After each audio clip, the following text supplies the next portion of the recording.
kasih Pastor Yongki. Tuhan Yesus memberkati. Shalom, sekali lagi shalom. Bapak, Ibu, saudara-saudariku yang terkasih di dalam nama Tuhan Yesus Kristus. Apa kabarnya? Sekali lagi luar biasa ya. Salam penuaian, salam terobosan. Saya percaya kita semua ini hidup di dalam penyertaannya dan perlindungannya. Katakan amin. Amin ya. Puji Tuhan. Pada hari Senin, tepatnya tanggal 20 Januari 2025, telah diresmikannya Presiden Amerika yang ke-47, Donald John Trump. Ya, dan Wakil Presiden Amerika Serikat yang ke-50, J.D. Vance. Saya percaya seperti firman-Nya dalam Amsal 19 ayat 21. Banyaklah rancangan di hati manusia, tetapi keputusan Tuhanlah yang terlaksana. Baik pemerintahan yang ada di Amerika, baik pemerintahan yang ada di Indonesia, maupun pemerintahan dimanapun adanya. Saya percaya keputusan Tuhan itu yang terjadi, dan saya percaya semuanya boleh terjadi atas kendali Tuhan. Dan tahun-tahun yang akan kita lewati sepanjang tahun 2025 ini, kita boleh menikmati anugerah Tuhan. Semua boleh mendatangkan kebaikan buat kita semua. Karena Tuhan cinta kamu dan saya. Amin. Luar biasa, kasih setia Tuhan itu sungguh besar. Makanya kalau kita senantiasa benar-benar mau hidup dalam kebenaran firman-Nya, kita senantiasa mau hidup dalam takut akan Tuhan, maka saya percaya janji-janji Tuhan itu akan tergenapi dalam setiap hidup kita. Firman Tuhan itu adalah pelita dalam kehidupan kita dan terang bagi jalan hidup kita. Amin. Mari kita buka di dalam Roma 8 ayat 31. Roma 8 ayat 31 ya. Sebab itu, apakah yang akan kita katakan tentang semuanya itu? Jika Allah di pihak kita, siapakah yang akan melawan kita? Luar biasa ya, kalau Tuhan itu Allah di pihak kita, siapa yang akan melawan kita? Firman Tuhan itu begitu dalam pengertiannya. Makanya kalau kita renungkan firman Tuhan dan melakukannya, kita akan menerima janji Tuhan. Kita akan mengalami pengalaman-pengalaman yang baik bersamanya. Dan kita boleh jadi berkat ya. Kalau terima pengalaman, disaksikan supaya nama Tuhan dipermuliakan dan Tuhan disenangkan. Dalam kehidupan ini kita berantusias. Itu baik. Kalau kita memiliki antusias, yang merupakan sebuah dorongan untuk kita tuh tetap semangat. Tetapi kata antusias itu sendiri dalam menggambarkan juga adanya penyertaan Tuhan. Itu ada di dalam diri kita. Rasul Paulus itu mengingatkan jemaatnya untuk senantiasa bersikap antusias. Kenapa? Karena tadi dikatakan, jika Allah ada di pihak kita, siapakah yang akan menjadi lawan kita?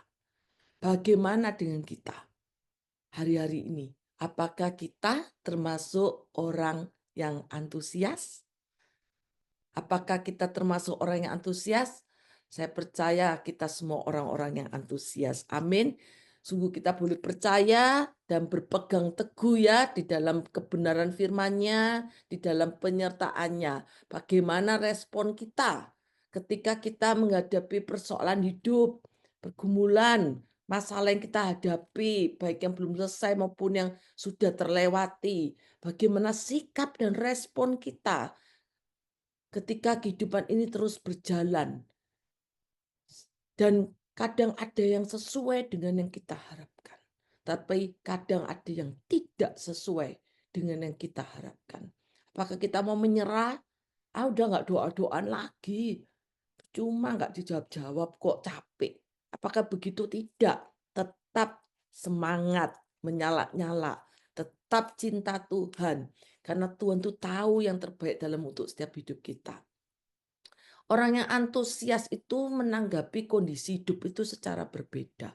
Ketika masalah datang, kita tuh harus berespon, bersikap benar, datang kepadanya dengan sungguh-sungguh, berdoa dan yakin hidup kita setelah hidup dalam takut akan Tuhan, hidup kita benar, maka kita percaya sebagai orang yang diurapi Tuhan, sebagai orang yang disertai dan dilindungi Tuhan dengan iman kita, percaya dengan doa itu besar kuasanya. Kita bersyukur kepada Tuhan. Itu respon kita kalau kita menghadapi masalah, jangan marah kepada Tuhan. Kadang masalah itu datang karena dari diri kita sendiri, tetapi kita harus bersyukur. Tuhan, terima kasih Tuhan. Kalau Engkau izinkan masalah ini terjadi, tapi aku percaya Tuhan, ada kemenangan besar. Masalah, katakan masalahku kecil. Kalau kita membesar-besarkan masalah, jadi tambah besar. Jadi stres sendiri. Katakan masalahku kecil. Karena aku punya Tuhan yang besar. Sikap ini, sikap daripada Rasul Paulus, itu dia kuat saat dia menghadapi tekanan, saat dia menghadapi penderitaan, bahkan dia mengalami penganiayaan. Jadi kadang kalau kita melihat masalah kita harus berpikir masalah kita tuh kecil. Karena masalah tiap-tiap orang berbeda dan mungkin masalah si A lebih besar dari masalah kita.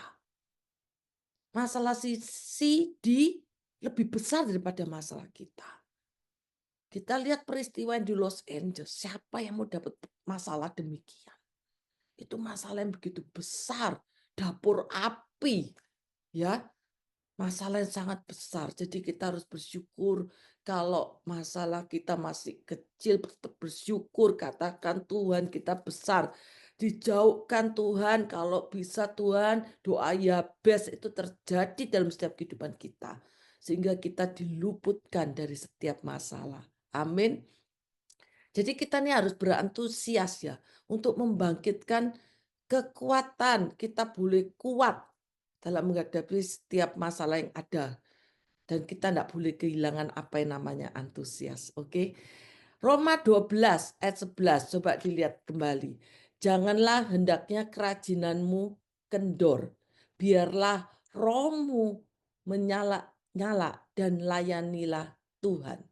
Nah, bagaimana supaya kita ini tetap bisa antusias dengan semangat yang menyala-nyala? Kita harus apa yang pertama?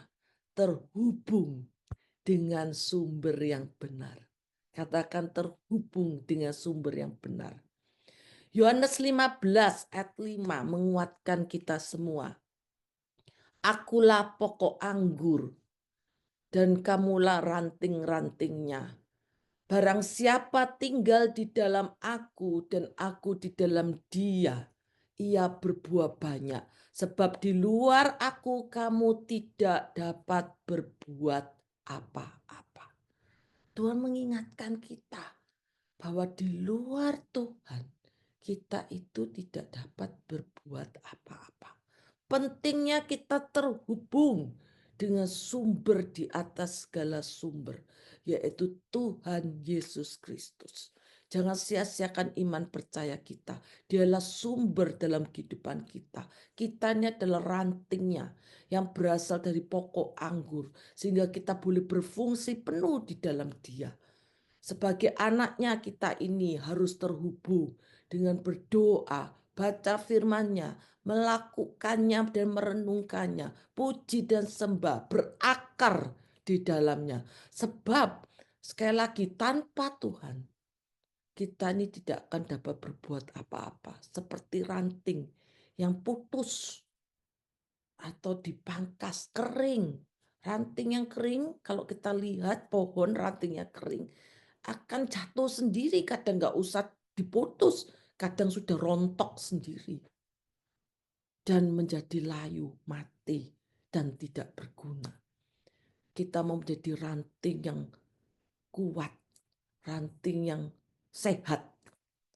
Yaitu maka dari itu kita harus terhubung terus, jangan terputus, tetap berkoneksi dengan Tuhan. Sehingga antusias, kita tetap berantusias, semangat menyala-nyala di dalam Tuhan. Bahkan Tuhan juga kasih firman-Nya yang meneguhkan kita. Segala perkara dapat kutanggung di dalam Dia yang memberi kekuatan kepadaku. Filipi 4 ayat 13. Ini adalah salah satu ayat favorit dari anak saya yang pertama, Kelly ya. Sampai di mobilnya dia minta plat Filipi 4 ayat 13 ini. Ya karena ini ayat favoritnya dia. Kekuatan kita hanya ada di dalam Tuhan. Tanpa Dia kita tidak dapat berbuat apa-apa. Sekali lagi, tanpa Tuhan kita tidak dapat berbuat apa-apa. Kita harus tetap antusias ya, memiliki semangat yang menyala-nyala. Maka kita harus terhubung dengan sumbernya. Yang kedua, Tuhan mau kita ini terhubung dengan Roh Kudus. Roh Kudus itu sudah diberikan kepada kita sebagai roh penolong. Kisah para Rasul 1 ayat 8 dikatakan, tetapi kamu akan menerima kuasa. Berarti kan kuasa. Kalau Roh Kudus turun ke atas kamu, dan kamu akan menjadi saksiku di Yerusalem dan di seluruh Yudea dan Samaria dan sampai ke ujung bumi. Jadi Roh Kudus itu adalah roh penolong yang membuka pikiran dan hati kita untuk mengerti firman Tuhan dan kehendak-Nya. Kehadiran Roh Kudus itu tidak boleh disia-siakan. Anugerah yang terbesar yang Tuhan percayakan kepada kita. Yang belum mendapatkan Roh Kudus dalam hidup, minta kepada Bapa. Dan saya percaya dengan minta, berdoa, pasti Roh Kudus akan diberikan atas kita semua. Amin. Jangan sia-siakan Roh Kudus. Roh Kudus itu manis. Roh Kudus itu lembut hadiratnya. Roh Kudus itu penghibur.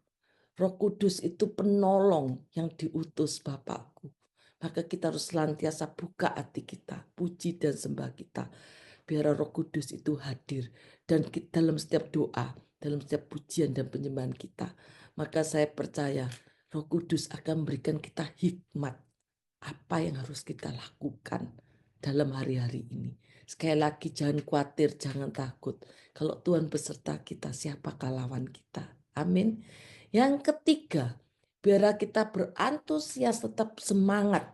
Kita harus terhubung dengan komunitas yang baik. Komunitas yang baik itu otomatis komunitas yang sehat. Amin. 1 Korintus 15 ayat 33 dikatakan, janganlah kamu sesat. Pergaulan yang buruk merusakkan kebiasaan yang baik. Biarlah kita yang memiliki anak, kita selalu mendoakan anak-anak kita supaya bertemu dengan orang-orang yang tepat. Supaya anak-anak kita tidak jatuh dalam pergaulan yang buruk, tetapi memiliki teman-teman yang mendukung, yang seiman di dalam Tuhan. Karena kalau kita memiliki komunitas yang baik, itu otomatis sehat. Sehingga kita menerima manfaatnya. Dan dalam kehidupan ini, kita juga akan jadi lebih baik. Kita akan jadi saling bangun, saling menguatkan.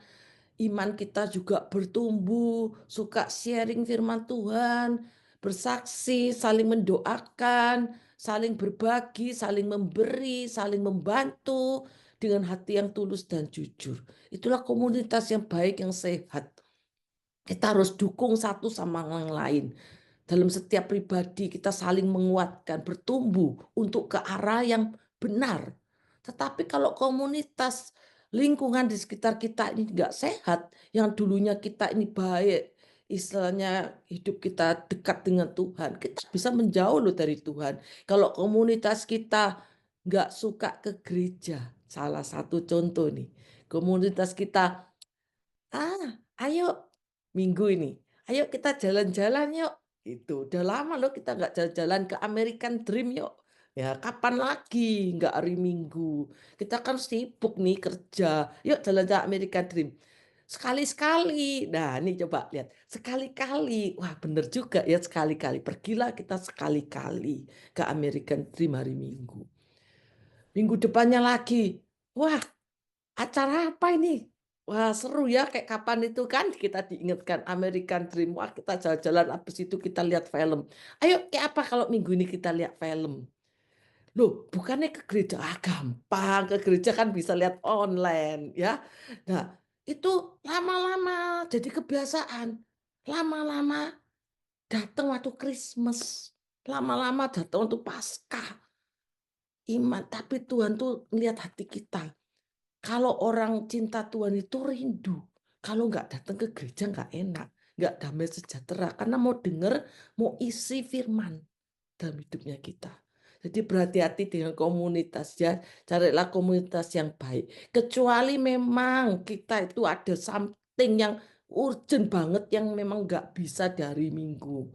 Tapi tetap kita ini tetap mengusahakan datang ke rumah Tuhan ya, menyenangkan hati hati Tuhan karena kita mencari hadiratnya. Itu yang penting. Amin. Jadi sekali lagi, kalau kita berada dalam komunitas yang suka gosip, ya Bapak Ibu Saudara-saudari kok suka gosip, otomatis kita akan terpancing untuk bergosip pria. Apalagi komunitas kita tuh orang bisa menjadi tinggi hati, sombong dan sebagainya. Kita juga jadi sombong. Makanya kita harus hati-hati dengan komunitas komunitas kita ini ya. Sebab Amsal 16 ayat 5 juga dikatakan, setiap orang yang tinggi hati itu kekejian bagi Tuhan dan tidak akan luput dari hukuman.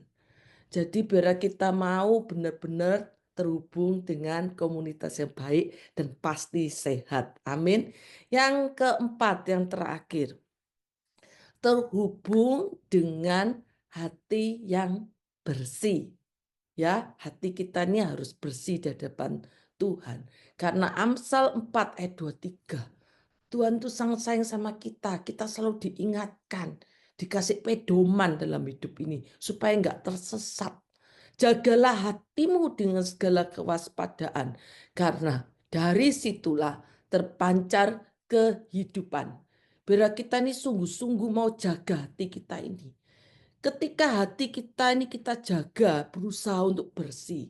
Memang manusia ini banyak kelemahan, tetapi kita harus berusaha jaga hati kita ini. Pikiran kita juga bersih. Sehingga kalau ada hal-hal yang tidak sesuai dengan firman Tuhan, kita punya filternya. Nggak rasa damai sejahtera. Kita akan merasa, kok nggak damai sejahtera ya? Itu filternya. Kita jadi peka. Kita nggak kompromi dengan dosa. Kita akan memiliki karakter yang kuat di dalam Tuhan. Sebab dalam Amsal 16 ayat 2 juga dikatakan, segala jalan orang adalah bersih kadang menurut pandangannya sendiri. Kadang orang tuh berasumsi, oh aku nih baik, ya, aku ini suka memberi loh. Misalnya demikian, oh aku tiap bulan nyumbang panti asuhan eh, berapa kali, nanti aku bagi ke fakir miskin, semua baik. Tetapi ingat satu hal, motivasinya apa? Itu nggak bisa dibohongi. Kalau dunia bisa melihat, wah luar biasa baiknya. Tetapi ingat, Tuhanlah yang menguji hati. Jadi kembali lagi kepada hati yang bersih, motivasi yang benar, motivasi yang tulus, yang jujur, karena tidak ada yang tersembunyi di hadapannya. Mungkin kita bisa menipu manusia, tetapi kita tidak bisa menipu Tuhan. Amin. Antusias, tetap semangat, menyala, baik secara rohani, jasmani, sesuai kebenaran firman-Nya, harus seimbang. Serahkanlah perbuatanmu kepada Tuhan, maka terlaksanalah segala rencanamu. Antusias itu akan membawa hidup kita mengalami Tuhan. Antusias juga membawa kita tuh untuk dekat dengan Tuhan. Untuk kita kalau salah tuh kayak dapat filternya untuk kita cepat bertobat. Antusias itu juga membawa kita untuk menjadi orang-orang yang menerima, mengalami kemenangan mujizat bersamanya. Antusias itu juga membawa kita untuk nggak mudah menyerah, tetap semangat. Antusias juga membawa kita itu percaya kita akan dipromosikan oleh Tuhan. Amin. Contohnya Daud. Daud itu begitu luar biasa ya. Favorit saya itu kalau Daud melawan Goliat. Ya, jadi kadang kalau saya dapat masalah, saya tuh pakai firman ini, Bapak, Ibu, saudara-saudari. Saya perkatakan Goliat, masalahku tuh kecil. Tentara Filistin begitu mencemooh barisan tentara orang Filistin, Goliat mencemoohkan bangsa Israel. Pada saat peperangan itu terjadi, Daud hanya bersenjatakan sebuah tongkat dengan umban yang dipegang di tangannya, dengan 5 batu yang licin yang dipilih dari dasar sungai. Saya percaya kenapa Daud ambil batu licin. Itu pasti hikmat Tuhan juga. Ditaruhnya dalam kantung gembala. Sedangkan Goliat itu bersenjatakan pedang, tombak, dan lembing. Mengapa Daud itu berani? Karena ia memiliki antusias di dalam Tuhan, terhubung senantiasa dengan Tuhan. Sehingga Daud berkata, dia berani berkata, engkau mendatangi aku dengan pedang dan tombak dan lembing, tetapi aku mendatangi engkau dengan nama Tuhan semesta alam, Allah segala barisan Israel yang kau tantang itu. Hari ini juga Tuhan akan menyerahkan engkau ke dalam tanganku, dan aku akan mengalahkan engkau dan memenggal kepalamu dari tubuhmu. 1 Samuel 17. Akhirnya Daud berhasil mengalahkan Goliat dengan gilang gemilang. Daud yang masih muda, yang dianggap remeh, yang dilihat secara fisik tidak ada artinya. Tetapi kalau kita bersama Tuhan, siapapun kita, kalau Tuhan ada bersama kita, penyertaan Tuhan itu, perlindungan Tuhan akan tergenapi, kita akan keluar sebagai pemenang. Sekali lagi terhubung ya dengan Tuhan senantiasa. Jadi kita harus melibatkan Roh Kudus ini juga untuk terus kita isi seperti baterai dalam kehidupan ini. Handphone itu kalau baterainya mati, nggak bisa apa-apa. Makanya perlu charge. Terus diisi. Baterai itu menjadi semangat hidup dalam pelayanan kita. Roh Kudus itu harus ada dalam hidup kita. Libatkan Roh Kudus nantiasa. Tuhan Yesus itu adalah power supply dalam hidup kita. Tanpa Tuhan Yesus hidup kita tidak ada artinya ya. Jadi mari kita memiliki cara pandang Tuhan dengan benar. Senantiasa memiliki antusias, semangat menyala di dalam Tuhan, maka Tuhan akan menunjukkan kemenangan terjadi dalam setiap hidup kita. Sekali lagi kesimpulannya yang pertama, kita harus terhubung dengan sumber yang benar. Yang kedua, kita terhubung dengan Roh Kudus. Yang ketiga, kita terhubung dengan komunitas yang baik, otomatis sehat. Yang terakhir, terhubung dengan hati yang bersih dan sehat. Amin. Mari kita berdoa. Terima kasih ya Tuhan Yesus Kristus untuk firman-Mu. Biar boleh menguatkan untuk kehidupan kami semua yang ada di sini maupun yang mendengarkan. Biar kami mau Tuhan menjadi orang yang antusias.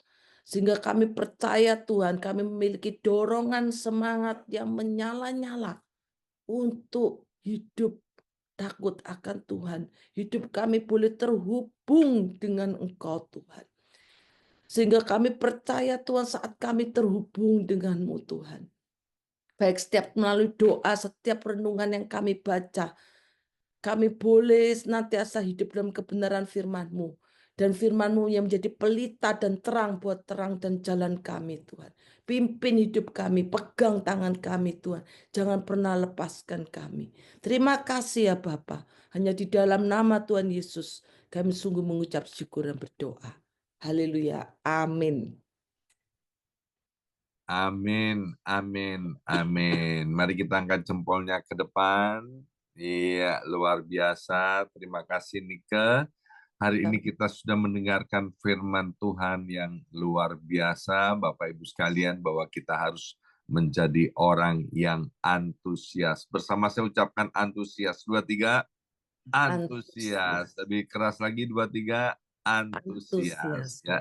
Tadi 4 hal, kita harus terhubung dengan yang benar, yaitu Yesus Kristus Tuhan. Yang Amin. kedua, kita harus terhubung dengan Roh Kudus. Yang ketiga, kita harus terhubung dengan komunitas yang benar.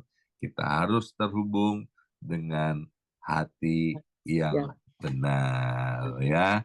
benar. Baik, thank you banget Nika untuk firman Tuhan yang telah menguatkan dan meneguhkan kita. Amin. Mari kita berdoa. Kami memberkati hamba firman-Mu Dan dari kami, Nike Anderson. Biarlah bencana yang sudah dituangkan, Tuhan isi kembali dengan pengurapan, pewahyuan daripada sorga, pakai keluarga besar hamba-Mu, Nike Anderson, terus menjadi berkat Tuhan bagi banyak orang, bahkan bagi bangsa-bangsa.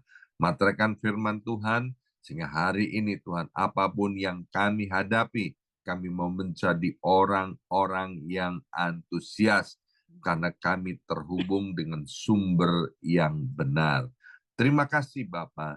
Dan pada kesempatan yang baik ini, kami mau berdoa Tuhan untuk saudara dan saudari kami yang ada di Los Angeles ini, di mana kebakaran yang baru terjadi kembali di lokasi dekat penampungan ini. Bapa, kami tahu Engkau Tuhan atas badai. Firman-Mu dengan jelas berkata bahwa Engkau Tuhan yang bertahta di atas badai. Dengarkanlah doa kami, dengarkanlah jeritan daripada anak-anak-Mu. Kami minta kemurahan-Mu Tuhan. Biarlah Engkau bersabda, Engkau katakan sepatah kata Bapa. Dan kami percaya badai api ini akan reda sekonyong-konyong mendadak sontak. Sebab semesta alam ini adalah milik-Mu. Dan semesta alam ini tunduk kepada kuasa-Mu ya Abba ya Bapa. Maka itu kami sehati di dalam nama Yesus. Biarlah Tuhan badai ini oleh kemurahan-Mu, badai api ini reda saat ini juga. Kami berdoa untuk saudara-saudari kami yang sedang berduka di Los Angeles ini karena badai api ini. Bapak, Engkau yang memberikan kekuatan, Engkau yang memberikan penghiburan Bapak. Sehingga anak-anak-Mu seperti khotbah yang kami lihat ini, mereka tidak melihat Goliatnya yang besar, tapi melihat Tuhannya yang maha besar. Kami percaya Tuhan, Engkau yang sanggup memperbarui, memulihkan Tuhan, duka cita daripada anak-anak-Mu yang di Los Angeles ini. Duka cita itu menjadi tari-tarian sorak kemenangan. Engkau yang memulihkan seperti Tuhan pernah memulihkan keluarga Ayub ini. Ayub mengalami kebakaran yang dahsyat, harta bendanya habis, anak-anaknya habis, dan Tuhan bahkan memulihkan Ayub dengan cara ajaib. Demikian pula saudara dan saudari kami di Los Angeles mengalami pemulihan yang daripada Tuhan. Berkati pemerintahan yang baru, Mr. Donald J. Trump, dengan seluruh aparat pemerintahannya, pakai Tuhan menjadi kepanjangan tangan Tuhan untuk menolong dan merenovasi, memperbarui Tuhan apa yang terjadi di Los Angeles ini. Sehingga Tuhan Amerika menjadi great again, menjadi jaya kembali. Dalam nama Yesus kami sudah berdoa. Haleluya. Amin, amin, amin.